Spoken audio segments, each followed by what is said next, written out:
Et nous supporters, on est avec vous. On veut garantir la sécurité. On veut garantir tout ce que vous voulez. Bien sûr. Nous sommes mes spectateurs. 80 000 supporters. En tout cas, merci à vous tous d'être là. On va faire une première interview. Je veux que vous soyez auprès de moi. Monsieur Longard, bonsoir, bienvenue dans votre pays. Bonsoir, merci à vous de me recevoir et ainsi que tous ces supporters où je suis très touché de leur présence. Quel est votre projet pour le MCA? Déjà avant de vous exposer mon projet, je voudrais présenter mes profondes condoléances à notre président Ben Bella qui nous a quittés. Et étant donné que c'était aussi un ancien sportif qui a pu mettre à l'épreuve ses capacités au sein de l'Olympique de Marseille, je réitère mes profondes condoléances à toute sa famille. Est-ce que vous allez effacer les dettes du MCA? Il faudrait déjà les connaître, monsieur, les dettes du MCA. Vous n'avez pas de chiffres? Les chiffres, vous le savez, on va pas reprendre le scénario précédent. Il y a un mois de là, j'annonçais que le MCA, le SSPA MCA valait financièrement un dinar symbolique. Tout le monde me disait que c'était n'importe quoi. Aujourd'hui, ce qui est important, c'est qu'aujourd'hui, beaucoup de personnes ont confirmé cette chose-là.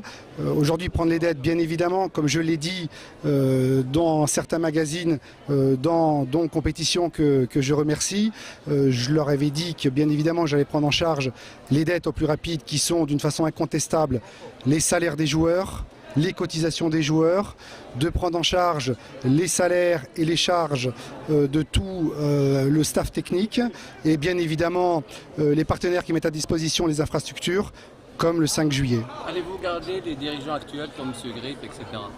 Écoutez, on me parle énormément de M. Grib.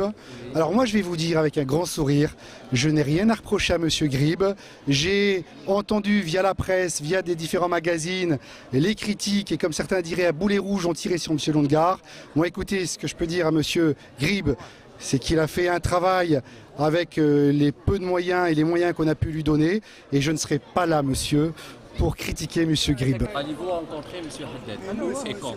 Bien évidemment, aujourd'hui je ne suis pas à une seule conversation téléphonique avec les frères Haddad. Je vous confirme que dans les heures qui viennent, je rencontre les frères Haddad. Quel est le but de cette rencontre? Le but déjà de cette rencontre, c'est de comprendre un petit peu la volonté qu'ils ont à court et moyen terme.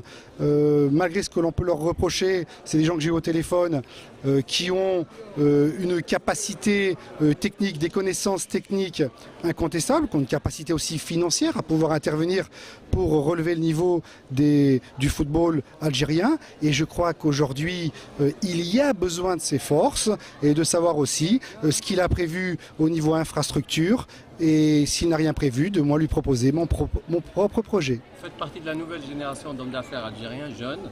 Qu'avez-vous à dire aux nouveaux industriels algériens qui ne veulent pas investir dans le sport en général, dans le football en particulier?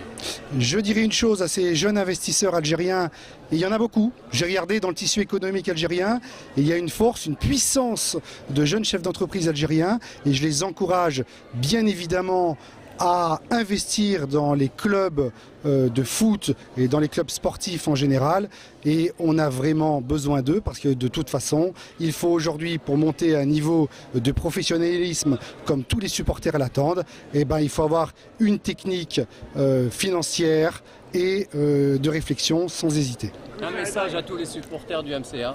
Un message à tous les supporters du MCA, c'est que sincèrement, et ça je le dis de fond de mon cœur, je me déplace énormément dans tout l'étranger. Je n'ai jamais vu des supporters comme les supporters du Mouloudia. Et heureusement qu'ils sont là.